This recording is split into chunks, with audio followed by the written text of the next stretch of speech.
All right, I'll dive right in. I'm not the kind of guy to open up like this often, but I figured I'd share my story because maybe someone out there needs to hear it. It's about betrayal, deception, and what happens when your world falls apart right at the moment you thought everything was about to start. My wife, Emily, and I had been together for about 5 years. We met in college, got serious pretty quick, and decided to get married after a couple of years of dating. Everything seemed smooth, or at least I thought it did. She was a bit bitchy, sure, but I always chalked it up to her being stressed or just her personality. The days leading up to our wedding were hectic but excited. Everyone said it was going to be perfect. I was nervous, yes, but mostly happy. I wanted this to be the start of something great. We had a beautiful venue, friends and family flying in, and I was finally going to say I do to the woman I loved. But in the back of my mind, I had this feeling that something wasn't quite right, like a small voice whispering that. Maybe I was missing something. I was too caught up in the chaos of planning to pay much attention, though. It was during the rehearsal dinner, the night I thought we'd finally start celebrating our future, that everything flipped. Emily was acting strange. She was overly snappy with me, snapping at the servers, and she kept disappearing to make phone calls that she quickly ended when I looked her way. It was odd, but I figured maybe she was just nervous or stressed out. Plus, she's always been a little bitchy when she's anxious. I didn't want to blow it out of proportion because I was just so damn excited to be getting married. Then she started acting even more weird. She spent a lot of time talking to her phone, whispering, giggling with a weird, sneaky smile on her face. I noticed she kept looking over her shoulder, sneaking glances at her phone, and hiding it whenever I walked by. I thought maybe she was texting her friends or something harmless. There was a part of me that wondered if she was planning some surprise, but I pushed that thought away because it seemed stupid. Towards the end of the night, I decided to check her phone, just a quick glance, nothing serious. Honestly, I was just curious. I'd never gone snooping like that before. I trusted her, but I saw a message thread from a number I didn't recognize. The first few texts were innocent, flirty, sure, but nothing shocking. Then I saw a message that made my stomach drop. Can't wait to see you tonight. Love you. That was enough to freeze me in my tracks. I stared at it for a long time, trying to process. Who was this? And why was she hiding it? How long had this been going on? I didn't even know what to feel at first. Confusion, anger, heartbreak, like my entire life had been a lie. I kept scrolling and I found more messages. They weren't just innocent flirting, they were explicit. The kind of texts you send when you're sneaking around behind someone's back. I felt a cold wave of realization wash over me. This wasn't just a fling or a one-night thing. It had been going on for months. And the worst part, it was with my own brother. Yeah, you read that right. My own blood, my sibling, was sleeping with my wife. They'd been sneaking around for months, hiding it from everyone, including me. I couldn't believe it. The betrayal was so deep that I thought I might throw up right there in the middle of the restaurant. I took a deep breath, trying to steady myself.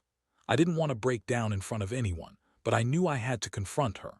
I wanted to hear it straight from her, what the hell was going on, why she did it, how long they had been lying to me.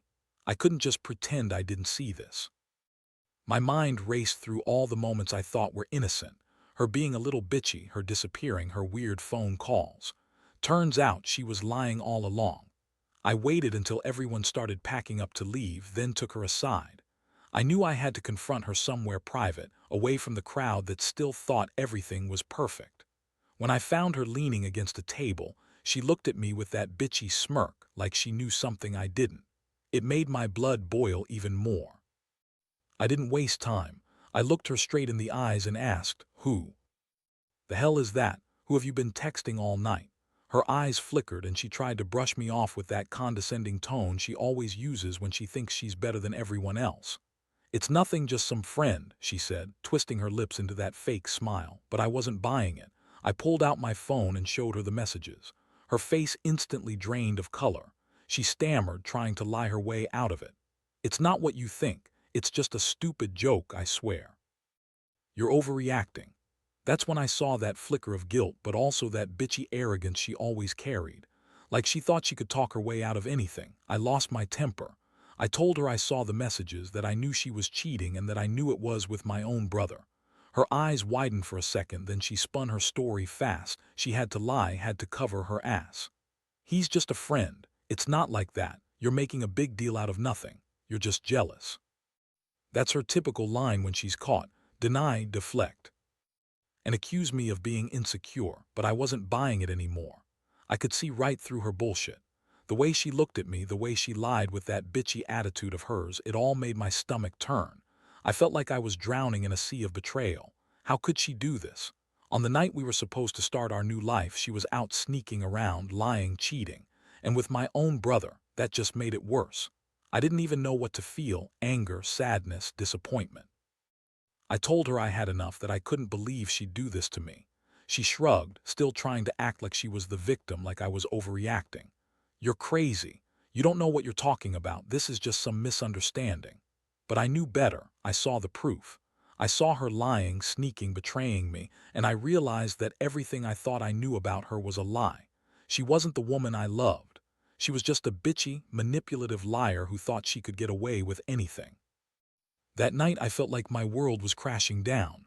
I could sleep. I kept replaying everything I saw, every word, every look, every lie. I felt numb but also furious. How had I missed all the signs? How long had they been doing this? I felt so stupid for trusting her, for believing she loved me. I thought I was marrying someone who cared, who was honest. Turns out she was just a master manipulator, a bitch who used me and then threw me away like trash. I knew I had to make a decision. I couldn't stay with her. Not after what I saw, not after what I knew. But part of me wanted to confront her again, wanted her to admit it all out loud, to see how she'd spin her lies. It was like I was waiting for her to break down, to cry, to finally tell the truth. But she just smirked and kept denying everything, even as I showed her the proof. That's what broke me. The fact that she thought she could still lie her way out of it when I had everything in front of me. I felt betrayed, humiliated, and angry beyond words. I knew this wasn't just about a fling. It was about the core of my life that she tore apart in one night. I didn't sleep that night. I just sat there, staring at the ceiling, feeling like I had lost everything I ever wanted with her. That was the beginning of the real nightmare. The next morning, I woke up feeling like I'd been hit by a truck. My head was pounding, and I kept replaying what I saw and what I said. The betrayal was so raw I could almost taste it. I knew I had to do something, but I wasn't sure what, whether to confront her again or just cut ties and walk away. But I couldn't ignore it anymore. The truth was staring me right in the face, and I had to face it head on. I decided to talk to my brother. I didn't want to do it over the phone or in a crowded place. I needed to see him face to face, man to man. I found him in his apartment later that day. The moment I saw him, I could tell he was guilty. His face looked like he'd been caught doing something he knew was wrong. I didn't waste time beating around the bush. I saw your texts, I told him straight up. You've been sleeping with my wife. How long has this been going on? His eyes darted to the floor. He muttered something about it just happened and we didn't mean for it to go so far. Yeah, right. That's the kind of bullshit they all tell themselves. I wasn't buying it. I told him I never wanted to see him again, that he was dead to me now. We argued for a while, but honestly, I couldn't even get angry at him anymore. The real rage was saved for Emily. She was the one who lied, manipulated, and betrayed us both. I walked out of his apartment with a strange numbness. I felt like my heart had been shattered into pieces. How could she do this? How could she pretend she loved me, then sneak around with my own brother? It was sickening. I went back home that day, trying to piece together what to do next. I knew I couldn't stay with her, not after everything I'd seen and heard. But at the same time, I felt so betrayed I wondered if I'd ever trust anyone again. I had loved her, I had trusted her, and she turned out to be a lying, cheating bitch. When I got home, she was sitting on the couch, acting like nothing had happened, like she wasn't caught red-handed. I looked at her and saw that same bitchy smirk. She tried to act innocent, to say she didn't know what I was talking about, but I wasn't falling for her lies anymore. I told her I knew everything, about her affair, about her lying, about how she'd been sneaking around with my brother for months. Her face twisted into that fake, bitchy expression she always used when she was backed into a corner. She denied everything at first, said I was crazy, that I was imagining things, that she loved me and wouldn't do that to me. She kept spinning her lies, trying to manipulate me into doubting what I knew. But I'd had enough. I pulled out my phone and showed her the messages again, the proof she couldn't deny. Her eyes widened, and for a moment there was real panic there. But then she got that bitchy look again, like she thought she could still talk her way out. I told her that I was done. I was done with her lies, done with her manipulations. I told her I never wanted to see her again and that I was leaving. She tried to argue, say she'd changed, say she loved me. But I could see it in her eyes, it was all bullshit. She was just trying to save her own ass. The anger in me boiled over. How could she do this? How could she destroy everything we built in one night? I packed a bag and left. I didn't want to be around her anymore. I knew I had to start over, rebuild my life without her. It hurt so much, but I also felt a strange sense of relief. I finally knew the truth. The woman I thought I loved was just a bitchy, manipulative liar. The betrayal ran so deep I didn't think I'd ever be able to trust again. But I knew I had to move on, no matter how much it hurt. That's what they don't tell you. Trust can shatter in an instant, and once it's broken, it's almost impossible to fix. After I left, I thought I'd feel some immediate relief, like finally I'd uncovered the truth and I could start healing. But honestly, it was just the beginning of a lot of pain. The days that followed were a blur of anger, confusion, and heartbreak. I kept replaying everything, trying to understand how the woman I loved and trusted could turn into such a manipulative bitch. I also kept thinking about my brother, how he could do this to me, to his own family. It felt like everything I believed in had been a lie. I spent a lot of time alone, just walking around trying to clear my head. Every little thing reminded me of her, her fake smiles, her bitchy attitude, the way she always thought she was better than everyone else. It made me sick to my stomach. I'd catch myself thinking about the good times, the plans we made, our future. And then I'd remember her cheating on me, lying through her teeth, pretending everything was fine. It was like a punch to the gut every time. I couldn't believe I'd been so blind. One of the worst parts was dealing with all the people around me. Friends, family, they all knew her as this sweet, bitchy girl who was a little manipulative, but fundamentally good. Now I saw through the mask. I saw her for what she was, someone who lied, cheated, and played with everyone's feelings. The worst was my family. I could see the disappointment in my parents' eyes when I told them what had happened. They'd always thought Emily was a good girl, a little bitchy but decent. Now they saw her for the manipulative liar she really was. That realization hit hard. I felt like I'd lost not only my wife but also the respect of everyone I cared about. At the same time, I couldn't help but think about how I could have missed all the signs. I was blind, ignoring the little things, her sneaky phone calls, her mood swings, the way she was overly bitchy when she was anxious. I kept asking myself, why didn't I see it? But deep down, I knew I was just too in love to notice. Love makes you stupid sometimes. It blinds you to the truth, makes you ignore the warning signs. Now I see that clearly. Love can also be a trap that she used to manipulate and betray me. In the middle of all this chaos, I decided I had to do something about my own mental health. I couldn't let her or this whole mess destroy me. I started seeing a therapist, talked to friends, and tried to keep busy. But the pain lingered. Every day, I'd wake up with the image of her fake smile and her bitchy smirk etched into my mind. I felt so stupid for trusting her, for believing she loved me. I remember one night, sitting alone and crying, realizing I'd lost my best friend, my partner, and my brother, all in one night. That's a heavy weight to carry. As much as I hated her for what she did, I also hated myself. For being so gullible, for ignoring the signs, for thinking she was different.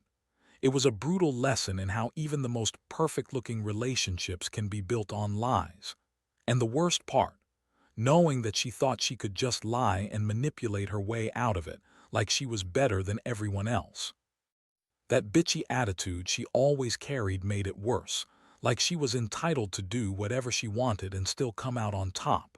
That realization made me angrier than ever. But I promised myself I wouldn't stay stuck in this pain forever. I knew I had to move on, to find a way to rebuild my life. It wasn't easy.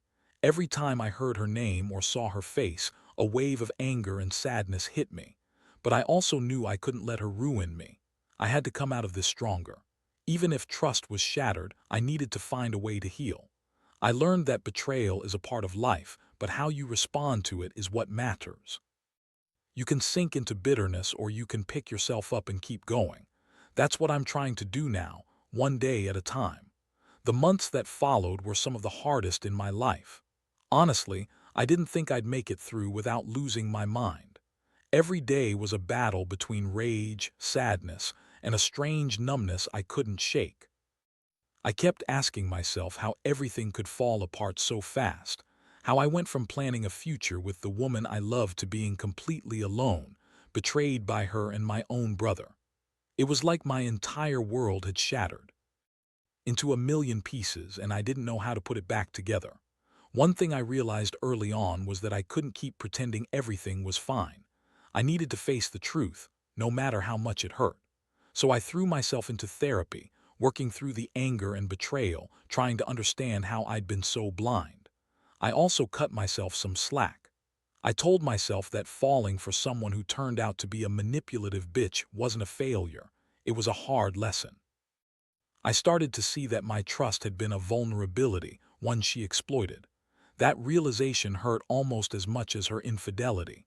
At first, I thought about going after her, demanding explanations, maybe even revenge. But I quickly realized that only kept me stuck in that toxic cycle. I couldn't let her control my life anymore.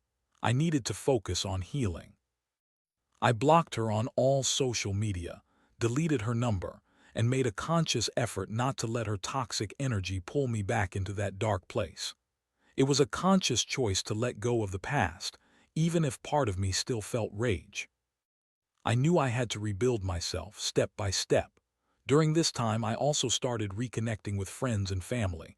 I needed support, and honestly, I was surprised how many people still cared.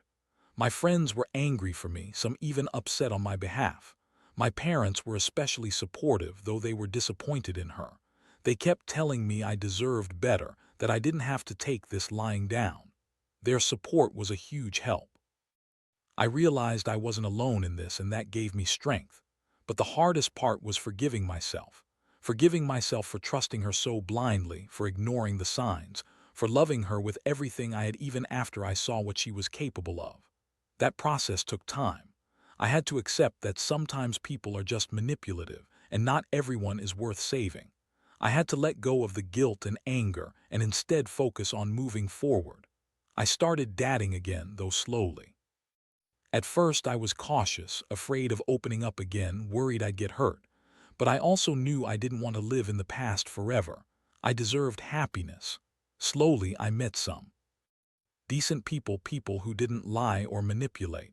It was a relief to find that not everyone was like her. But honestly, I still struggle sometimes. There's this voice in my head reminding me of everything I lost: trust, love, family, unity. It's a constant battle.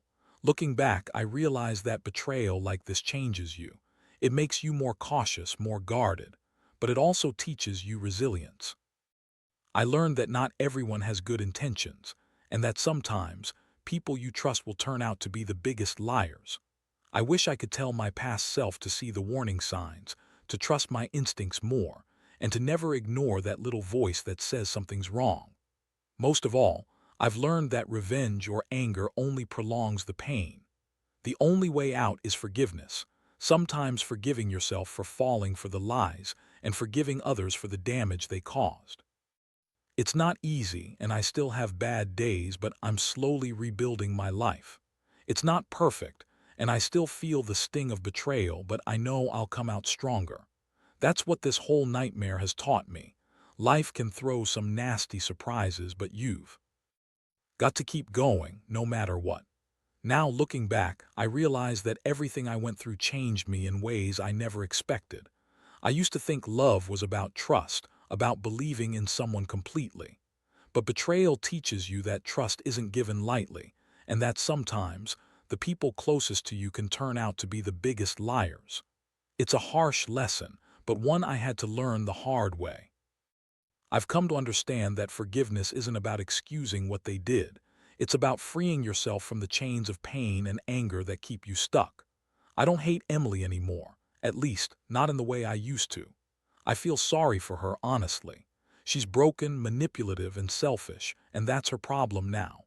I've chosen to focus on myself, on rebuilding my life, and on finding happiness again. It's not easy, and every day still brings its own struggles, but I refuse to let her destroy me completely.